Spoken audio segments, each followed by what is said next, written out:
Have a Problem podcast.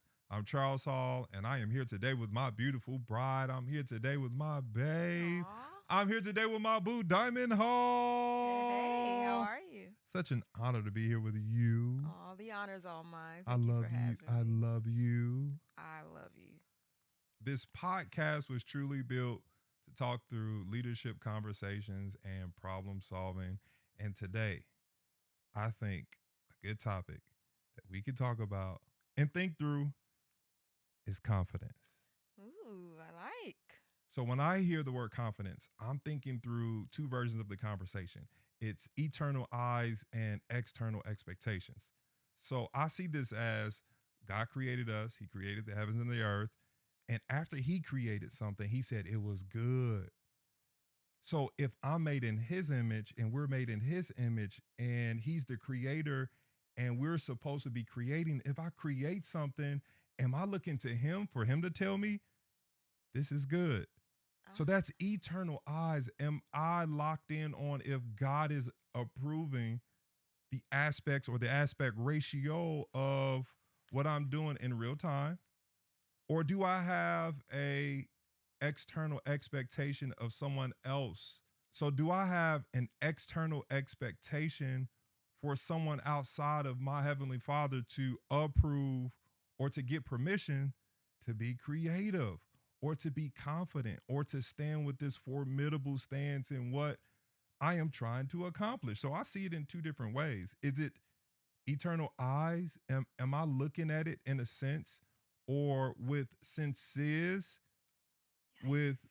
my dad saying, that's my boy and I like it? I affirm, I confirm, Yeah. I approve. Or do I have the external, which is people? Charles, And I've never heard it broken down this way. I am not against criticism or building for the betterment. But if I give you access too early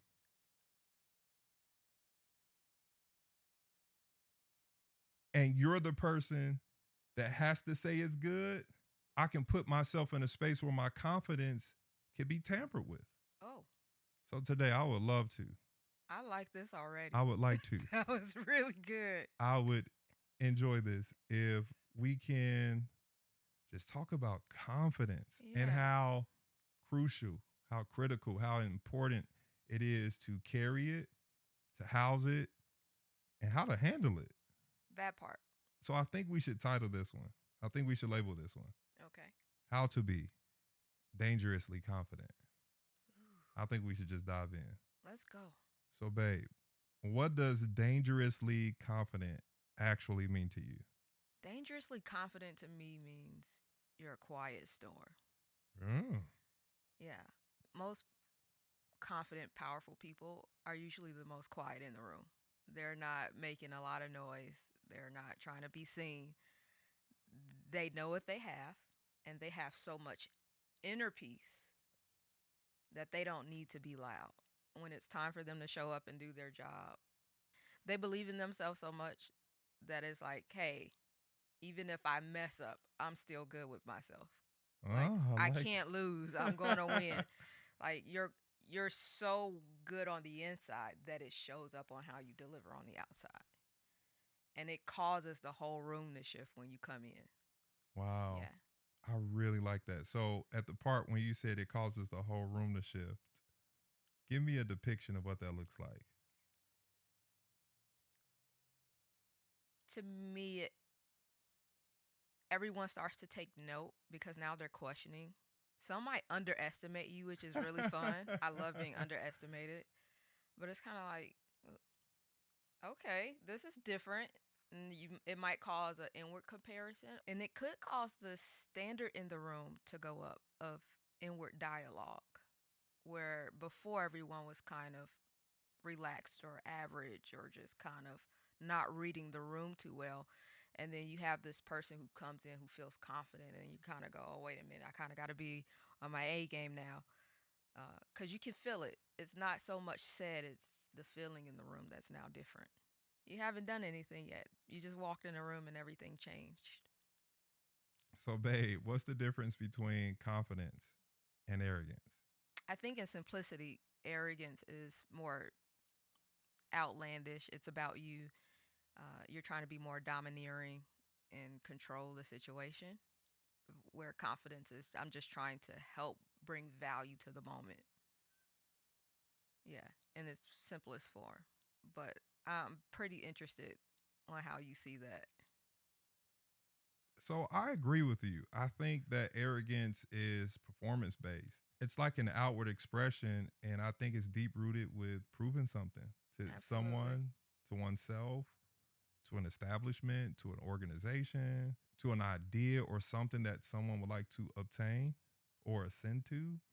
And confidence, true and real, and actual confidence, like the question is asking, is derived from the pure instinct of just knowing. It's not a feeling, it's just knowing because whether I feel it or not, I just operate in it. It's Yeah. this pure identity that I don't have to do it for it, but I do it from it. And the difference is if I do it for it, now I'm doing it to get a response, a reaction.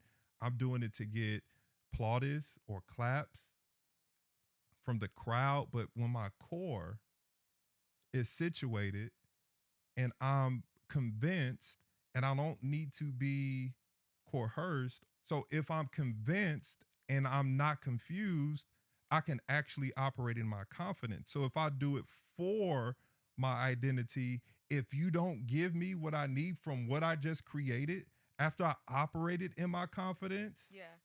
now I'm questioning myself. I'm confused. I'm no longer convinced. I'm confused. But if I'm operating in my confidence from a pure place of this is from my identity,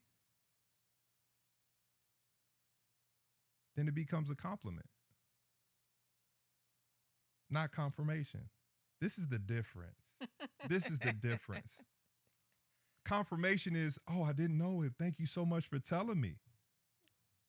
But a compliment was, oh, thank you so much. I appreciate it. But the difference between confidence and confirmation, when we're looking for confirmation, that's something that we don't have. But if we receive a compliment, that's something that we do have on the inside, and we're just recognizing that it's already on the inside of us, and we say, "Oh, thank you, I appreciate that."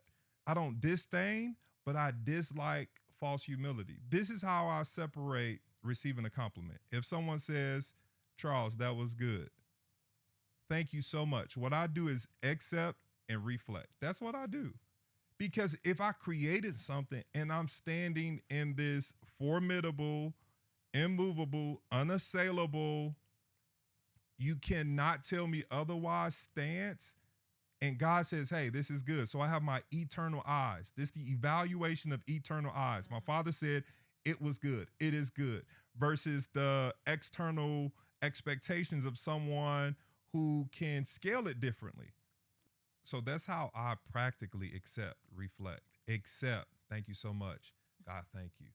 Thank you so much. Man, God, that was, man, thank you. Man, thank you for the encouragement.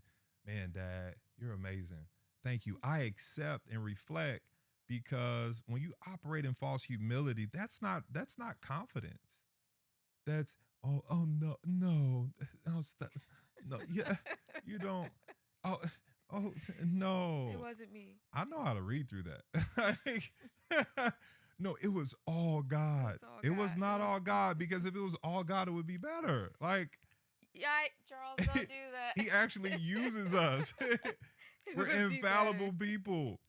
We are broken people. And he's putting us back together. Another thing, side note, I don't ask God to break me. Like That I'm part. I'm humble. No, no, no. Humility is a pursuit. Once you reach it, you no longer have it. I don't ask God to humble me. Nowhere in the Bible you will find it stated to ask God to humble you. It always says Humble humble yourself. yourself, Yeah. humble yourself, humble yourself. Do not ask God to humble you. False humility is not confidence. Mm. False humility is not confidence. I personally do this because we're not wired to be worshiped. We are wired to Wow. worship. We all worship. It just depends on where we direct it. We all worship. We're created. We are wired to worship, not to be worshiped. It just depends on where you direct it. So if I'm not careful, I'll accept it and absorb it and won't reflect it. Wow. But if I reject it, I also don't think that's giving it due diligence because of the work that's involved, the investment that's involved, the end goal that's at hand. I accept and reflect. The difference between confidence and arrogance is being careless and just caring less. So, as you said, that outward, outlandish way of doing things, that's just careless. But care, comma, less is, oh yeah, I just care less of what you think. I care, but it's just less on the list. My dad said it was good. It's the difference between careless and careless. So if you're careless and you're outlandish and demonstrative to prove, that's arrogance. Absolutely. You need to operate, finish, function, to tell yourself something or to tell someone else something. Man, confidence, it gathers people. It, like you said, it inspires the room. It changes the room. It shifts the room. So it's careless and care, comma, less. Wow. That's the difference. I don't need to be careless because I have real confidence, not from a feeling, but from a formidable stance, which is care, comma, less. I just care less I of what just you think. care less. I just care about less of what you think. Absolutely. I love that. Babe, why do some people feel threatened by confident people? Well, that's a very layered answer. It could be a few reasons. I'll start with one could be trauma.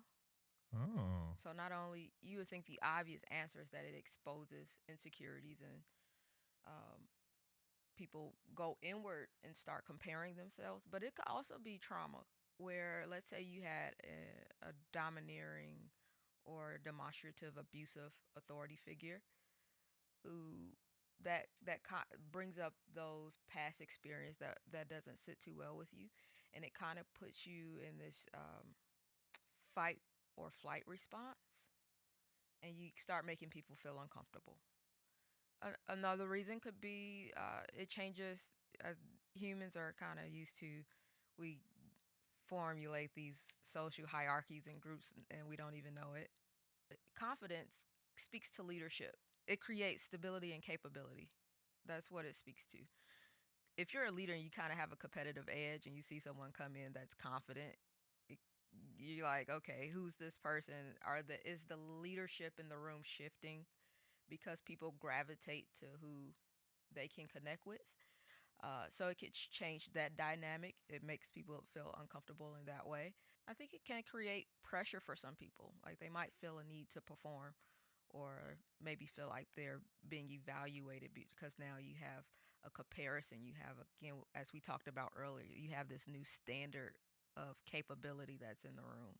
And so you're kind of judging yourself like, hey, do I measure up in this moment? Yeah. that's really good. Do you think confidence is connected to clarity? Absolutely. You think of leaders like a Martin Luther King, who was clear on his purpose. Oh, I like He had that. moral clarity. You think of uh, Stephen Jobs. He's very clear on his vision, and so he can show up and create the product. He know what the market is. He was very clear on what it is he wanted to give back to the market. So he's very clear on the legacy he wanted to leave. You have a lot of figures and leaders that we have had through history. Winston Churchill. You have Britain, who's on in war, and they're losing in the moment. So he's very clear on what it is the country needs because w- this is what we stand to lose if we don't act now. Clarity adds to your confidence. When someone can understand their mission, why we're here, what's the situation, who's playing the key roles, Okay. everybody's positions, then now that adds to your confidence. I heard the brain loves to be in a predictable environment. If the brain loves to be in a predictable environment, that simply says that it functions better because it has less clutter to go through. When you're nervous about, you know, what's the mission or what's the moment, what is the moment demanding from you, you're so confused, as you were talking about earlier, that now you have to fight through all this emotional baggage of, can I deliver? Is what I have good enough? And so I definitely think you need clarity for confidence. Wow. I I love everything you just said. Babe, so what role does preparation play in confidence? Preparation is huge. I would say preparation would be one of your number one key factors in building confidence. It's your ability to show up and not second guess yourself. Okay. I heard a statement by Vusi. He's a speaker, amongst other things, but it was so brilliantly put. Someone was asking him if he had imposter syndrome. And so he said, I definitely have imposter syndrome, which you'd be surprised by with all the accomplishments that he has. But he says, I lean into the imposter syndrome because it causes me to over prepare so that when it's time for me to speak in front of thousands of people, I know my subject so well that I can just get out there and flow. Yeah. So I think that's a brilliant way to address preparation and confidence. If you can over prepare, it takes the anxiety away of, Wow. messing up in the moment or second guessing yourself. Again, the brain loves to be in a predictable environment. Yeah. Man, It's that is it's the same thought of you driving home and you don't even know how you got there. It's just second nature, and that's how you want to feel when you're in a high performing position, or maybe the moment is demanding something out of you. You want it to be more in a second nature kind of flow. They prepare in many different forms for one scenario. So you can prepare for things to go bad. You can prepare for when you go up on the stage and when you come off of the stage. You have all these different outcomes in your head so that no matter what happens, it might seem spontaneous to other people, but you're so calculated in your head and in your preparation. What does that look like for you? so I think we touched on this a little bit before. I somewhat see this as the mobility of momentum, like I shared before. So in my head, if I'm reading rooms and I have an awareness of what takes place within the organization or the room that I'm about to go in, and I've read that room before and I've read multiple rooms, this mobility of momentum comes from me going through a calculated list of contingencies. Contingencies. I I love that. create contingencies on the inside of me so I'm ready to plug in the problem solving situation, scenario, the implementation Yeah. of what I have derived and developed. Derived and developed. So I've been working on, if this happens, I'm gonna apply this. If this happens, I think we should do this. If this happens, so it's the mobility of momentum. I'm not looking necessarily for the system. If it's not one, I just become the system. I Okay. I become the system. I show up and I say, I have already thought through this. And you get so good and adept at it. Everything doesn't have to be cookie cutter. There can be a deviation in a different situation, but something similar that you apply to something else can apply to the next thing that you need to accomplish. So it's the mobility of momentum. I have built this list of contingencies on the inside of me to help for building and betterment. So when I show up and people are saying this can't be done, this can't be done, man, I got this list that I'll pull from. And if That's I so don't, good. if I don't have it, oh, I'm going to get it. I'm going to get it. I do think it's connected to preparation because I prep myself to be a problem solver. Wow. Wow. I can go on and on about that question. Because when you dive into preparation, it's like, so that means showing up 3 hours early to the venue before you get there. What does the room look like? What kind of pro presenter or clicker is on there just in case this clicker doesn't work? Do I know my material well enough to present the information? Yeah. So I used to host and serve at conferences and different events, and I would do airport runs. And again, I created the list because whoever was coming in town, if they had something to give, I didn't want them. I wanted their brain. Yeah. I wanted their brain to be in a predictable situation. I love that. So if I've never been to the airport before, I'm doing routes days before I have to pick them up. Wow. I'm speaking to their assistant, asking about their favorite drink, their snack. And if we're in a different state or city and I've never been to the venue before, Mm-hmm. I'm going the day before. I'm asking people at the venue, Absolutely. which door are we going through? Tell me which room that we're going in. This is not for me. This is for someone else. Because once they get off the plane and they get into the car, I don't want them to have to think about anything other than what they have come to do. Yeah. I want to extract the idea that they have to worry about the little things. That level of preparation is mainly honor. Wow.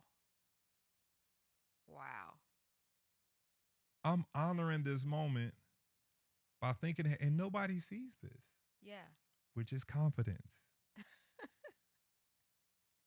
It's actually a strength to serve because you have to be so okay with yourself. You're doing something that no one else sees Yes. because you have eternal eyes and not this external expectation of, did you see me do it? Did I do good? Did I do good? Wow.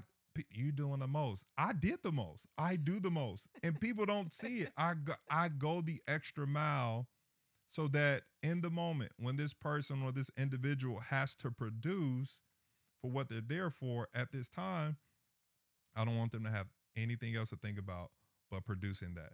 It comes from preparation. So if something happens, again, there's existential circumstances, but for the most part, Yeah. I'll have contingencies. Oh, I have a list. Oh, yeah, I have a list. So that goes into our next question. So, can you give us some examples on how failure has helped you become confident? Man, this is really great. Man, this is a really great question. I personally think that greatness comes at a cost. I call it the crushing calculator. So I don't look at people and think, how can I obtain or attain what they have or where they are? I look at what it costs them. It's the crushing calculator. How much crushing did it take for you to operate where you are? It's the crushing calculator. So I think A.W. Tozer says it best. It's highly doubtful that God can greatly bless a man until he hurts him deeply. Wow. Now, God is not trying to physically or intentionally harm us. He allows certain hurts to happen. So when we get to the level or the levels that we're intended to step in, it hurts less. It doesn't hurt. So what's on the scale now shouldn't be on the scale 5 years from now. What was a 10 before should now be a 1 or 2, but not off the scale. Wow, that makes so much sense. So if you want to ascend to greatness, sometimes it is a painstaking process, but it's building something on the inside of you. Man, I failed. I got back up. I'm figuring it out. Like you said, I'm failing forward. I once told someone that my past was not a prison, it was a playground. So I'm sorry. Can you say that one more time, please? It was someone from an organization who sent me a message and he was trying to extend an opportunity to me. But he led with, because of what we went through, I would like to help people. And he was going down the list of grievances. So in the overall outlay of my response, I pretty much told him that my past was not a prison. It was a playground. I learned how to fall, skin my knee, ouch, and get back up. And as a kid, oh man, come on, as a kid. Yeah. When you were at the playground, You got back up and kept on going. You didn't run. You wouldn't go home because Not you at all. skinned your knee. I've learned how to handle the ouch and still produce optimum output. My past is not a prison. It was a playground. I've Playground. learned how to be the individual that I am today because when you kill a giant, you become one, David. But now, how do I tame it and not be arrogant and maintain it at the same time? That is the eternal eyes and the external expectations. So if I become a killer in the game, so to speak, I'm killing it. Mm-hmm. I'm killing it. I'm producing. If we're not careful, if we don't accept and reflect and we absorb, we can become arrogant. When you start killing giants, oh baby, you become one. Oh yeah, you become one. So now how can I keep that killer instinct but not kill people? Wow. Wow. How do I tame it, reel it in, and still go for it? How do I reel it in and still be ready? So failures actually help you form into the individual that you need to be. It also helps for you to be sensitive. It helps with sensitivity. So since I've been through this, I am not going to allow another person to endure the full amount or to the extent that I did. So I paid the full price. You can get 50% off. Like, how can I set it up where you don't have to pay the full price? So you don't have to take the long route based on what's been paved. That's good. I'm so glad that you mentioned that because we don't often hear about that in the leadership space. Um, it costs something in those failures, but I think a lot of times we stop at those failures and we don't allow it to grow us. A lot of times we try to hide it Yeah. or not mention it because it's embarrassing. Um, Don't make fail yours. don't make fail yours. That's big. Yeah, I, that's a big thing because a lot of times we take it so personal. If we personalize it too much, it can stop us from growing. That's really good because I don't think you can escape hurts, but if we process them appropriately, I think that they can help us produce at a later time. So if you read the word message and you split it in half, it's mess and then age. So if you let your mess age, then it can become a message. So Mm. if your failures have aged, it becomes diary for a dissertation. The diary is holding it until it's ready to be shared, and then you put them together. Then it Wow. becomes a message. Wow. So I think it's important. So a part of that, your inner dialogue, to grow that confidence, you have to be nice to yourself. Absolutely. You have to be kind to yourself. You have to be kind to yourself.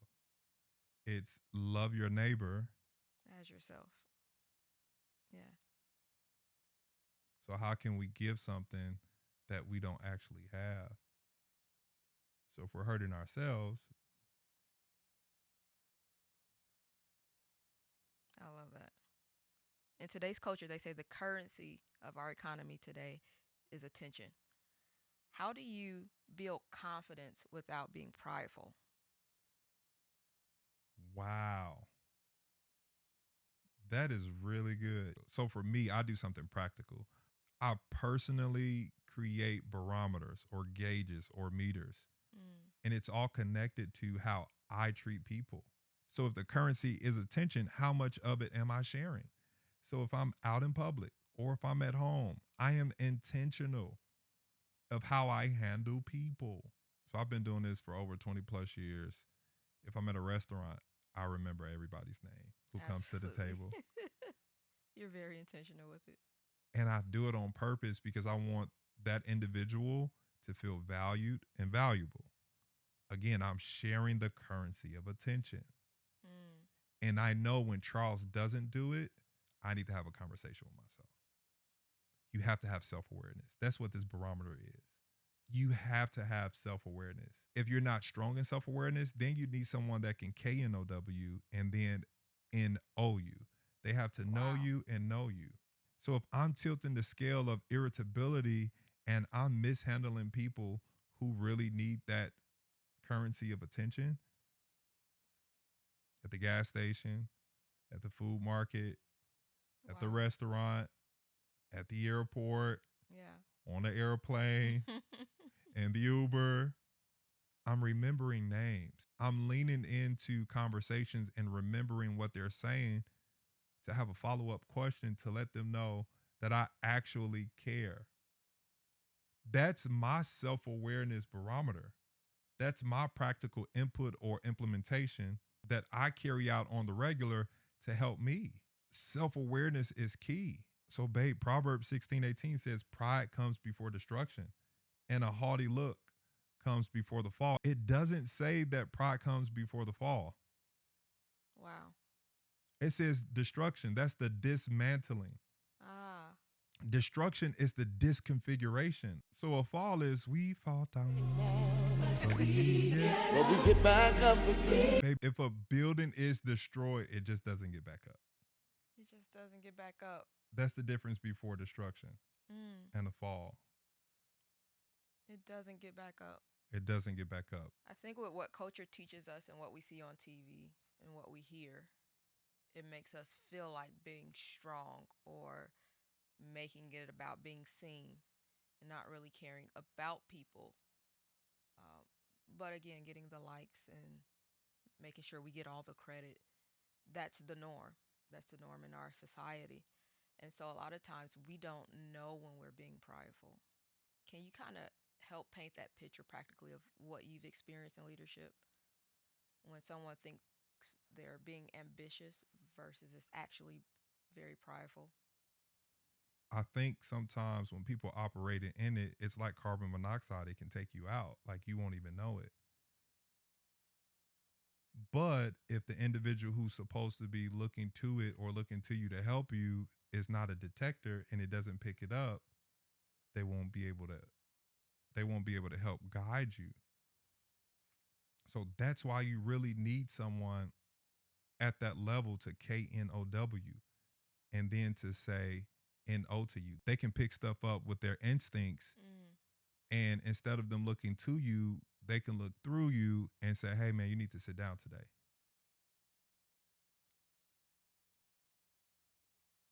And then the response of the individual who really wants to become better and build will probably not like it, but they would adhere to it.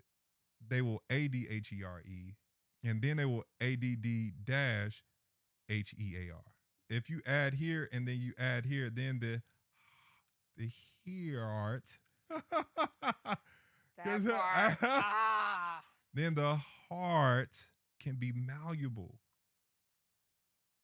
As a leader, first I have to have that self awareness for me, so I don't become that.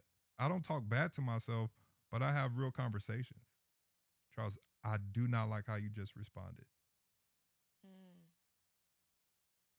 This is You've great. been through that. Why would you reproduce that? Well, Well, this is how I grew up. And then we begin to evaluate and give ourselves a pass or excuses. But we came through our parents, not from them. wow. So if we have a heavenly mandate on executable items while we're here in the earth, I have to honor my parents for what they did Mm-hmm. and what they were able to give. But I cannot give myself and put myself in a space where excuses run my life because of my upbringing. No, I came through my parents, not from them. We come from heaven. Our Father. Oh my gosh, He's our Father. Like He's yours. He's Yes. mine. He's yours. He's yours. Which art in heaven. Oh my gosh. My daddy is in heaven. So that means I came from Him. Hallowed be thy name. Thy kingdom come, thy will be done in earth as it is in heaven. Give us this, us, that's unity again. This day, our daily bread, or is it my daily bread? Hour. If it's our, then it's confidence. Like we can share it. That's It's our daily good. bread. If it's my daily bread, that's pride. This is me. I am the second and begotten Son of God. Give us this day Taking me out. our daily bread, and forgive us of our trespasses. Our trespasses. I messed up. You messed You up. messed up. Sometimes we don't like people to get away with what we get away with. Wow. I messed up. You messed up. Our trespasses. And lead us not into temptation, but deliver us from the evil one. Oh my gosh. Deliver us. Watch this. This whole prayer started with our Father. Yeah. And the last unity statement in this prayer ended with the evil one. Why do we start with the devil? Okay. This just escalated. Why do we start with the enemy? And then it ends with, for thine is the kingdom and the power and the glory forever and ever. It says, our Father. And it ends with the last unity statement in this prayer is the evil one. We should not be starting with the enemy. We should be declaring that he's ours. He is ours. He is ours. We should be declaring that he belongs to us, that we belong to him. Oh, the last unity statement was about the enemy, not the first. We're ready to war. Yeah, all the time. Instead of go to our war room, to our closet, that secret place. To dwell, not to visit, but to dwell. Yeah. Our Father. That's how I separate that confidence, which arrogance that can turn into pridefulness. He's our Father. He belongs to you. He belongs to me. The highest degree of difficulty is simplicity. And in that simplicity, there should be unity. He's our Father. Wow. That's really good. This confidence conversation has just escalated. We have gone somewhere. I think that's extremely helpful. We really have a problem with pride. We really have a problem with pride. That is the God's honest truth. But if it's like carbon monoxide, it'll take you out and not know it. Yeah.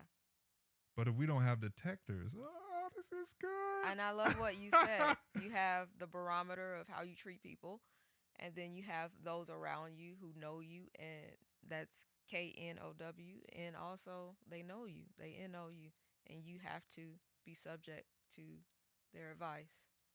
Adhere and adhere. So this self-awareness piece is important. In Psalms 23, it says, the Lord is my shepherd, I shall not want. He maketh me to lie down in green pastures. He leads me beside the still waters. Still waters.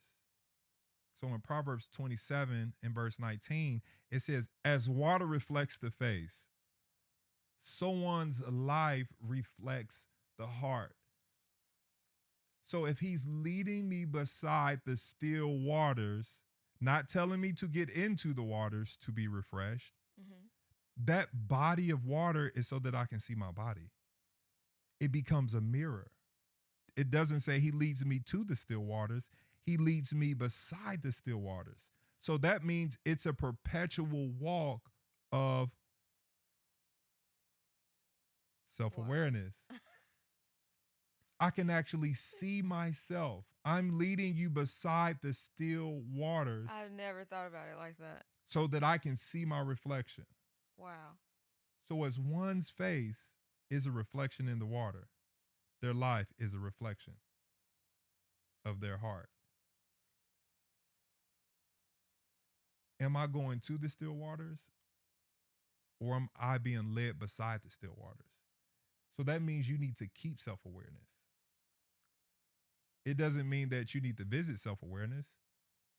You need to keep it. Oh, I love this. This is good. This is so good. This is good. I think we need like one of those NBA replays. This is good. I need a sound effect. Oh my word, this is good. So dangerous confidence. It's not about being the loudest voice in the room. It's about becoming the clearest voice within yourself.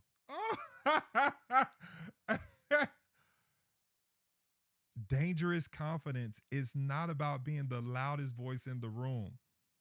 It's about being the clearest one. Yeah. And it starts within. I love that. It starts within. And then it flows. It starts within. It starts with self awareness. It starts with a barometer. It starts with a gauge. It starts with God cares about people more than anything else. So, how do I treat him? It starts with eternal eyes versus external expectations. When clarity meets courage, it turns into confidence. Then hesitation loses its authority and hold on you. This is how you become. This is how you become. This is how you become dangerously confident. This has been We Have a Problem. I'm Charles Hall. And I'm Diamond Hall. We'll catch you on the next one.